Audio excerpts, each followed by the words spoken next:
വോട്ടിനകത്ത് അൻവർ ആകെ പിടിച്ചേക്കും അൻവറിന്റെ വ്യക്തിബന്ധങ്ങൾ കൊണ്ട്. പക്ഷേ അത് 20,000-ലേക്ക് കടന്നാലും അത്ഭുതപ്പെടാനില്ല. വളരെ കൃത്യമായി 10% വോട്ടുകൾ ഓരോ റൗണ്ടിലും നേടിയാണ് അൻവർ മുന്നേറുന്നത്. അത് LDF-ന്റെയും UDF-ന്റെയും വോട്ടുകളുണ്ട്.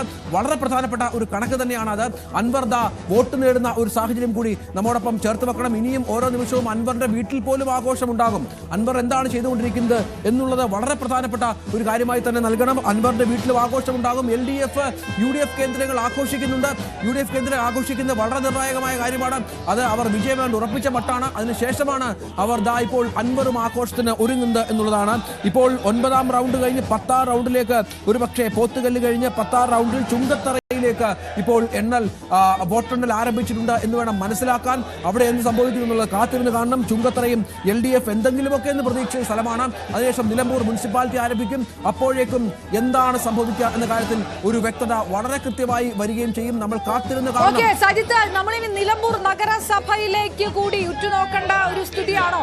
കഴിഞ്ഞോ? പോത്തുകല്ലിലെ ചിത്രം വ്യക്തമാകുന്നോ?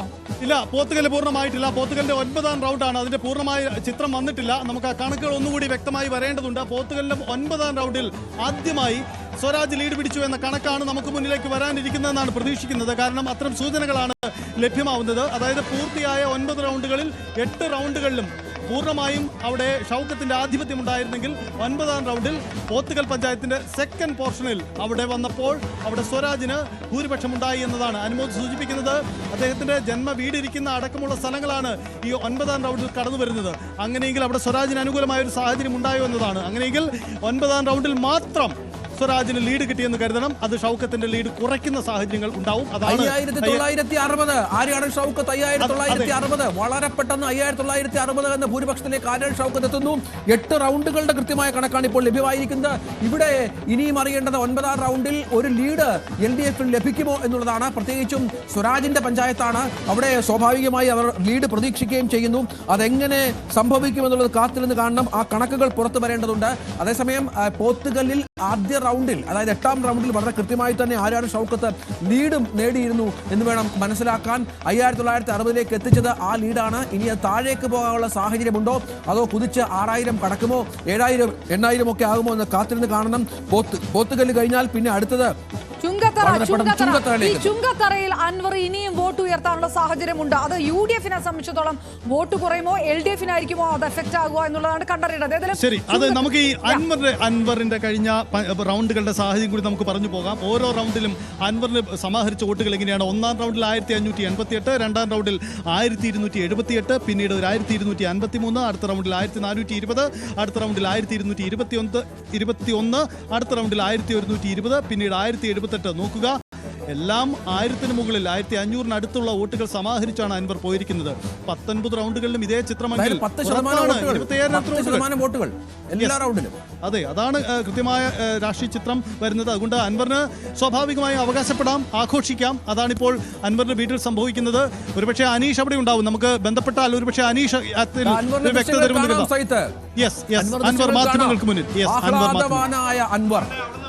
ആഹ്ലാദവാനായ അൻവർ വാതിലടച്ചിട്ടില്ല എന്ന് KPCC അധ്യക്ഷൻ വ്യക്തമാക്കിയ അൻവർ, എന്തിനാണ് വാതിലുകൾക്ക് താക്കോൽ എന്ന് KPCC അധ്യക്ഷൻ ചോദിച്ച അൻവർ ചെറിയ ഫാക്ടറാണ് എന്ന് പറഞ്ഞു വെക്കുമ്പോഴും തങ്ങൾക്കിനി അവഗണിക്കാനാവില്ല എന്ന് KPCC അധ്യക്ഷന് കൂടി ബോധ്യപ്പെടുത്തി കൊടുത്തിയ അൻവർ, കേരള രാഷ്ട്രീയത്തിൽ താൻ അപ്രസക്തനാവില്ല എന്ന് ഉറക്കെ വിളിച്ചു പറയുന്ന അൻവറിനൊപ്പം അണികളുണ്ട്, അൻവറിനൊപ്പം നേതാക്കളുണ്ട്. അൻവർ തൃണമൂൽ കോൺഗ്രസിന്റെ ഭാഗമാണ്. ഒറ്റയ്ക്ക് നിന്ന് പടവെട്ടി പിടിച്ച വോട്ടുകളാണ്. അതിൽ സ്വാഭാവികമായും ആഹ്ലാദിക്കാൻ വകയുമുണ്ട്. അമ്പമ്പോ അൻവർ. ഇതാ അൻവർ മാധ്യമങ്ങളെ കാണും. ഇനി 10 റൗണ്ടും കൂടെ ബാക്കിയില്ല. ഇപ്പോൾ മൊത്തം വാർത്തകൾ ശ്രദ്ധിക്കുമ്പോൾ വരുമ്പോൾ അൻവർ UDF-ന്റെ വോട്ട് പിടിക്കുന്ന, അൻവർ UDF-ന്റെ വോട്ട് പിടിക്കുന്ന തീർത്തും അടിസ്ഥാനരഹിതമാണ്. നമ്മൾ പിണറായിസത്തിനെതിരെയുള്ള വോട്ടാണ് പിടിച്ചുകൊണ്ടിരിക്കുന്നത്. അതിൽ ഭൂരിപക്ഷവും പിടിച്ചുകൊണ്ടിരിക്കുന്നത് ഇപ്പോൾ കണ്ടതുപോലെ അത് വോട്ടിംഗ് പൂർത്തിയായി വോട്ടിംഗ് പെർസെൻറ്റേജ്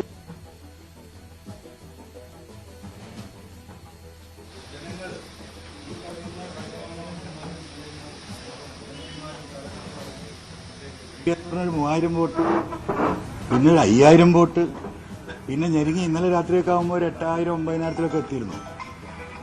40% വോട്ട് എണ്ണിക്കഴിഞ്ഞപ്പോൾ തന്നെ 10000 ക്രോസ് ചെയ്തിട്ടുണ്ട്. ഇതിൽ നിന്ന് ചില പാഠങ്ങൾ ഞാൻ പറയുന്ന പിണറായിസം കേരളത്തിലെ കാസർഗോഡ് തൊട്ട് കന്യാകുമാരി വരെ നിൽക്കുകയാണ്. മലയോര വിഷയം 63 മണ്ഡലങ്ങളിൽ അതിസജീവമാണ്. 489 പഞ്ചായത്ത്. ഈ വിഷയങ്ങളെ അഡ്രസ്സ് ചെയ്യാതെ, മലയോര കർഷകരുടെ വിഷയങ്ങളെ അഡ്രസ്സ് ചെയ്ത് വന്യജീവി വിഷയത്തിന് ഒരു പരിഹാരമുണ്ടാക്കാതെ ഒരു ഗവൺമെന്റിനും 2026 അത്ര ഈസി ആയിട്ട് ഗവൺമെന്റ് രൂപീകരിച്ച് കളയാമെന്ന് ആരെയും ധരിക്കുന്നുണ്ടെങ്കിൽ അത് നടക്കില്ല. ഈ തെരഞ്ഞെടുപ്പ് ഫലം കഴിഞ്ഞാൽ മലയോര മേഖലയിലെ മുഴുവൻ കർഷക സംഘടനകളെയും, ആൾറെഡി 103 കർഷക സംഘടനകൾ നമ്മളിപ്പോൾ ഒരു കോർഡിനേഷൻ ഉണ്ടാക്കിയിട്ടുണ്ട്, അവരെ കൂടെ കൂട്ടി ഒരു ശക്തമായ ഇടപെടൽ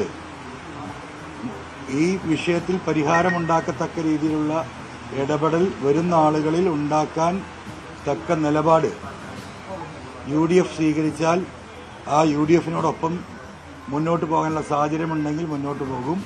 അല്ലെങ്കിൽ ഇവിടെ ഒരു ജനകീയ മൂന്നാമത്തെ മുന്നണി ഈ വിഷയങ്ങൾ ഉയർത്തിക്കൊണ്ടുവന്ന് ഞങ്ങൾ മുന്നോട്ട് പോകും. ഒരുപാട് കർഷക സംഘടനകൾ, സാമൂഹിക സംഘടനകൾ എല്ലാം നമ്മളിപ്പോൾ ഫോണിൽ പിന്തുണ അറിയിച്ചുകൊണ്ടിരിക്കുകയാണ്. എത്രയും നേരം ഫോണിൽ കോൾസ് വന്നുകൊണ്ടിരിക്കുകയാണ്. അപ്പോൾ കണ്ണടച്ച് ഇരുട്ടാക്കുന്നതിന് പകരം കണ്ണ് തുറന്ന് കാണാൻ UDF നേതൃത്വം തയ്യാറായാൽ അത് എല്ലാവർക്കും നല്ലതായിരിക്കുമെന്ന് മാത്രമാണ് വളരെ വിനീതമായിട്ട് നേതൃത്വത്തെ ബോധ്യപ്പെടുത്താനുള്ളത്.